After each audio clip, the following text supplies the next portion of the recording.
जन्नत के पत्ते बाब नंबर 15। सुबह वो उठी तो पहला ख्याल उन आयात का आया था। हाँ, कमरे में अब सिर्फ सूरज की रोशनी थी और सुबह की ठंडी हवा। रात वाली रोशनी अब इधर नहीं थी। इंसान उसी ख्याल के साथ उठता है जिसके साथ वो सोया था। शायद इसीलिए इंसान जिस ईमान के साथ मरेगा उसी के साथ उठाया जाएगा। दरमियान का दौरानिया बेमानी था। वो बाल लपेटती बाहर आई। सारा घर अभी सो रहा था। लाउंज और किचन के बीच आधी खुली दीवार से नूरबानो काम करती नजर आ रही थी। पस मंजर में कोई मानूस गैर मानूस सी आवाज आ रही थी, नूरबानो नाश्ता। मैंने नताशा बाजी के लिए मैंगो स्लेश बनाया था, आप पियेंगी? वो सर हिलाती हुई आगे आई, काउंटर से गिलास उठाया और स्लैश वाले जग को उसमें उंडेला। कूटी हुई बर्फ और जूस की धार उसमें गिरने लगी। फिर वो पास रखी कुर्सी पे बैठी और गिलास लबों तक ले जाते हुए यूं ही सर उठाया। एक लम्हे के लिए सारी दुनिया साकत हो गई। हर शे ठहर गई। बस एक चीज थी जो हरकत कर रही थी, गोल गोल दायरे में घूमती हुई कांच और लकड़ी के टकराने की मध्यम आवाज। कांच की गुलाब की पंखड़ियां, सिल्वर राड्स। लबों तक जाता ग्लास वाला हाथ तेजी से नीचे आया था। आंखों की पुतलियां बेयकीनी से फैली। लाउंज और किचन के दरमियानी दीवार की एन ऊपर उसका विंड चाइम हवा से झूल रहा था। ये यहाँ कैसे आया? ये किसने लगाया? उसने हैरत और शौक से नूरबानो की तरफ देखा। काम करती नूरबानो ने मुड़कर विंड चाइम को देखा। उसकी आंखों में अचंभा उभरा। फिर उसने नासमझी से नफी में सर हिलाया। मुझे नहीं पता बाजी, मैंने तो अभी देखा है। ये तो मेरा है, ये तो तुर्की में मुझसे गुम गया था। ये यहाँ कैसे आया? ये यहाँ किसने लगाया? वो नूरबानो से कम और खुद से ज्यादा बात कर रही थी।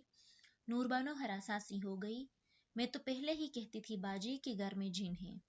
मगर वो सुने बगैर तेजी से किचन से बाहर आई। सीढ़ियों के ऊपर वाले कमरे का दरवाजा बंद था। वो स्लेश का ग्लास हाथ में पकड़े नंगे पैर तेज तेज सीढ़ियां चढ़ने लगी। पांव पे लगे बैंडेज अब खुल चुके थे, मगर जख्मों के निशान वहीं थे। 1 2 3 4 कदम जैसे जीनों पे नहीं, उसके दिल पे पड़ रहे थे। सांस तेज तेज चल रहा था। उसे नहीं पता वो चंद सीढ़ियां चंद सदियों क्यों बन गई थी, जैसे ये फासला कभी खत्म ही नहीं होगा। वो फूले तनफ्फुस के साथ ऊपर आई और धड़कते दिल से उस आखिरी कमरे का दरवाजा धकेला।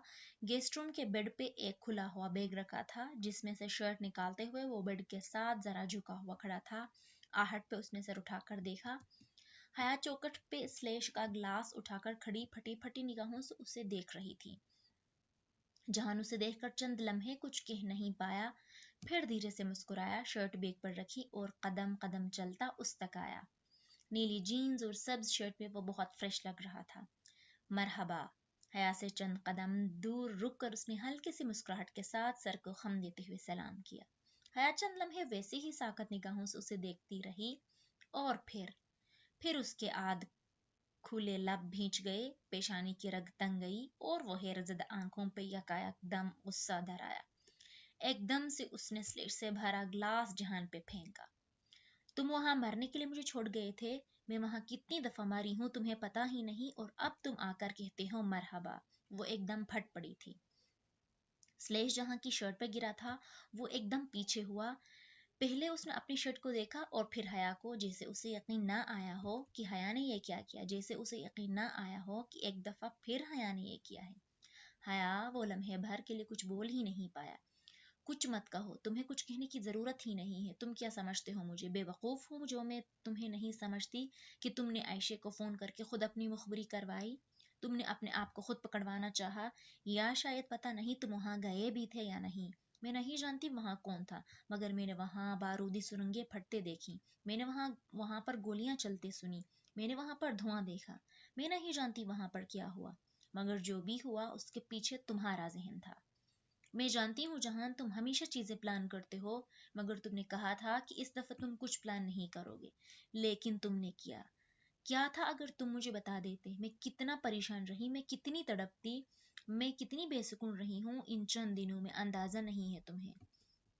वो वहीं बेड के किनारे पे बैठी और फिर एकदम हाथों में मुंह छुपाकर रोने लगी। जहान ने एक दफा फिर गर्दन झुकाकर अपनी गीली शर्ट को देखा और फिर फर्श पे गिरे प्लास्टिक के ग्लास को। शुक्र है वो प्लास्टिक का था, सो टूटा नहीं। تم نے کیا کیا اس وقت میں نہیں جانتی، مگر جو بھی کیا وہ برا تھا۔ اگر وہاں میرے دل کو کچھ ہو جاتا، میں شوق سے ہی مر جاتی تو تم کیا کرتے؟ مگر تمہیں تو کوئی فرق نہیں پڑتا، وہ روتے روتے کہہ رہی تھی۔ اگر تمہاری یادداشت ٹھیک سے کام کر رہی ہے تو تمہیں یاد ہوگا میں نے کہا تھا وہاں سے فوراً چلی جانا۔ اگر تم نے سب کچھ دیکھا ہے تو اس کا مطلب تم وہیں پر تھی، تم نے میری بات نہیں مانی۔ حیا نے ایک دم سے گیلا چہرہ اٹھایا۔ میں چلی بھی جاتی تو کتنا دور جاتی؟ چند میٹر دور ہی تو کھڑی تھی ہماری جیپ۔ کیا مجھے وہاں تک سرنگیں پھٹنے، دھماکے اور گولیوں کی آواز نہ آتی؟ وہ ایک تاریخ خاموش رات تھی اور تم جانتے تھے کہ مجھے آواز آئے گی، اسی لیے تم نے مجھے کہا تھا کہ میں سرحد تک نہ جاؤں۔ کیا تم واقعی سرحد کے پار گئے تھے؟ کیا پتہ تم گئے ہی نہ ہو؟ مجھے اب تمہاری کسی بات کا یقین نہیں رہا جہان۔ کتنے دن وہ مضطرب، بے چین اور دلگیر رہی تھی، اور اب کتنے مزے سے وہ آ کر کہہ رہا تھا مرحبا۔ یعنی کہ تم نے میری بات نہیں مانی، یعنی کہ تم ہمیشہ اپنی ہی مرضی کرتی ہو، اور اگر میں اپنی مرضی کروں تو تم غصہ کرتی ہو۔ اور جہان نے سر جھکا کر اپنی گیلی شرٹ کو دیکھا۔ کیا کچھ رہ گیا ہے جو تم نے میرے اوپر نہیں توڑا؟ تو ایک ہی دفعہ توڑ لو تاکہ یہ سلسلہ ختم ہو جائے، وہ خفگی سے بولا۔ حیا نے اس کی بھیگی شرٹ کو دیکھا، اسے ذرا بھی محسوس یا پچھتاوا نہیں تھا، فی الحال وہ اسی قابل تھا۔ میں نے تمہیں کہا تھا کہ ترکی اور شام کا بارڈر سب سے آسان بارڈر ہے۔ میں نے تمہیں یہ بھی کہا تھا کہ وہ ہمیں نہیں پکڑ سکتے جب تک ہم خود نہ چاہیں۔ آسان بارڈر ہونے کا یہ مطلب نہیں ہوتا کہ آپ منہ اٹھا کر سرحدی بارڈر سے چلے جائیں۔ آسان بارڈر کا مطلب یہ تھا کہ ایسے بارڈر پر سرحدی فوج کو ڈاج دینا آسان ہوتا ہے۔ وہ کہتا ہوا باتھ روم کی طرف گیا۔ چند ہی لمحوں بعد وہ شرٹ کا گریبان تولیے سے صاف کرتے ہوئے واپس آیا تھا۔ ہم ترکی اور شام کا بارڈر اسی طرح کراس کرتے ہیں۔ کمانڈر شیعہ تھا، اس لیے مجھے یہ چاہیے تھا کہ میں ایران سے کال کرواتا، اور ایران میں میرے پاس بہترین آپشن عائشہ تھی۔ عائشہ نے انہیں فون کر کے ایک ایسے کرمنل کا بتایا جسے وہ پکڑنا چاہ رہے تھے، حالانکہ وہ آدمی اس سے ہفتہ پہلے ہی ترکی سے شام جا چکا تھا۔ لیکن ان سیکیورٹی فورسز والے گدھوں کو نہیں معلوم تھا۔ شرٹ صاف کر کے اس نے گردن کے اوپر جوس کے قطرے ابھی اس نے تولیے سے پہنچے، پھر سر اٹھا کر گلہ آمیز نگاہوں سے حیا کو دیکھا۔ اور اگر تم کسی پر کچھ گرانے سے پہلے اس کی بات سن لیا کرو تو زیادہ بہتر ہوگا۔ میں نے جس کرمنل کے بارے میں انہیں بتایا تھا وہ وہاں پر جا ہی نہیں رہا تھا۔ وہ بندہ میری جگہ بارڈر سے اس پوسٹ تک گیا تھا۔ اس کو پیسوں کی ضرورت تھی۔ جب وہ اسے پکڑ لیں گے تو 6 ماہ اس جیل میں رکھیں گے اور پھر چھوڑ دیں گے، اور ان 6 ماہ میں ان کے گھر والوں کا بہت اچھا گزارا ہو جائے گا۔ یہ صرف ایک ڈائیورژن تھا جو اپنی طرف سے ہم سیکیورٹی فورسز کو دیتے ہیں تاکہ وہ مخبری کی گئی چوکی کی طرف اپنا فوکس رکھیں، اور ایسے میں ان کی توجہ کسی قریبی چوکی سے ہٹ جایا کرتی ہے، اور ہم ان کی اس بھیدیانی کا فائدہ اٹھا کر بارڈر کے پار چلے جایا کرتے ہیں۔ ترکی اور شام کا بارڈر سب اسی طرح کراس کرتے ہیں، ایک بندہ پکڑواتے ہیں اور پوری کی پوری فیملی قریب ہی کہیں دور جگہ سے بارڈر کراس کر لیا کرتی ہے۔ اور جو بارودی سرنگیں پھٹی وہ ان لوگوں سے بہت دور تھے، صرف افراتفری پھیلانے کے لیے کیا تھا میں نے یہ۔ تو اسی لیے اس کے جوتوں کا رخ بائیں طرف تھا، وہ بارڈر کی طرف جا ہی نہیں رہا تھا، اس نے جانا ہی بائیں طرف تھا۔ کچھ نہ کچھ تو تھا جو جہان نے اسے سکھایا تھا، مگر اس سیکھی ہوئی بات کو وہ پہلے اپلائی کر لیتی تو اتنی پریشانی نہ ہوتی۔ اگر میں تمہیں بتا دیتا کہ وہاں پر سیکیورٹی فورسز والے تیار ہیں، بارودی سرنگ پھٹے گی، گولیاں چلیں گی، تو کیا تم مجھے وہاں جانے دیتی؟ تم پریشان ہو جاتی، تم اتنے دن پریشانی میں گزارتی کہ کہیں میرا ڈائیورژن ناکام تو نہیں ہوگی، کہیں یہ نہ ہو کہ سیکیورٹی فورسز والوں کو اندازہ ہو گیا ہو اور انہوں نے آس پاس کی فورس بڑھا دی ہو۔ تم اسی طرح کی باتیں سوچتی رہتی اور پریشان ہوتی، اسی لیے میں نے تمہیں نہیں بتایا۔ مگر نہیں، وہ حیا سلیمان ہی کیا جو میری بات مان لے، جو اپنی عقل سے بے عقلی والے کام نہ کیا کرے۔ گیلے تولیے کو صوفے کی پشت پر ڈالتے ہوئے وہ برہمی سے کہہ رہا تھا۔ حیا نے بھیگے رخسار ہتھیلی کی پشت سے صاف کیے۔ اور وہ لڑکی کون تھی جس کے ساتھ ایک دفعہ ابا نے تمہیں دیکھا تھا؟ اب مت ظاہر کرنا کہ تمہیں یاد نہیں ہے۔ وہ عائشہ تھی۔ عائشہ تم سے کبھی اتنی بے تکلف ہو ہی نہیں سکتی، سچ بتاؤ۔ نہیں، انفیکٹ مجھے یاد آیا وہ میری سیکریٹری دیمت تھی، اور وہ جانتی تھی کہ وہ جھوٹ بول رہا ہے، وہ اصل بات کبھی نہیں بتائے گا۔ اب بھی کچھ باتیں تھیں جو وہ اسے بتاتا نہیں تھا، مگر فی الوقت وہ اسے کچھ بتانا چاہتی تھی۔ میں وہاں تمہارے لیے گئی تھی جہان، میں ترکی تمہارے لیے گئی تھی۔ جہان کے خفا چہرے کے تنے ہوئے نقوش ذرا ڈھیلے پڑے اور پھر ایک مسکراہٹ اس کے لبوں پہ آ گئی۔ ویری گڈ، میں یہی سننا چاہتا تھا۔ وہ بہت محظوظ ہوا تھا۔ میں ہمیشہ سے جانتا تھا کہ تم وہاں کپادوکیا دیکھنے کے لیے نہیں آئی۔ कप्पादोकिया की बात कौन कर रहा है जहान? उसने उकता कर टोका। तुम्हें अच्छी तरह पता है कि तुमने मुझे कप्पादोकिया खुद बुलाया था, वरना तुम कभी मुझसे माहेसन वाली बात ना कहते। तुम चाहते थे कि मैं वहां आऊं, लेकिन मैं कप्पादोकिया की बात कर ही नहीं रही। वो उसके सामने आकर खड़ी हुई और जब बोली तो उसकी आवाज पहले से हल्की थी। मैं तुर्की तुम्हारे लिए गई थी जहान, मैंने सबांजी का स्कॉलरशिप तुम्हारे लिए लिया था। मैं तुमसे मिलना चाहती थी।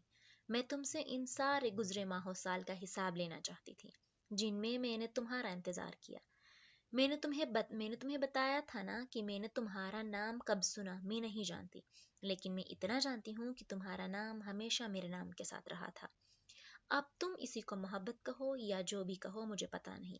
मैं बस इतना जानती हूँ कि न मैं तुम्हारे बगैर रह सकती हूँ, न तुम मेरे बगैर रह सकते हो मेजर अहमद। आखिर में वो भीगी आंखों से मुस्कुराई। जहान ने एकदम से उसे देखा और फिर दरवाजे को। आहिस्ता बोलो, कोई सुन लेगा।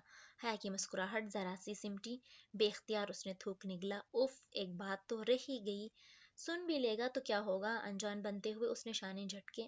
मैं नहीं चाहता अभी किसी को पता चले, समझा करो ना। वो जरा सा झुंझलाया था।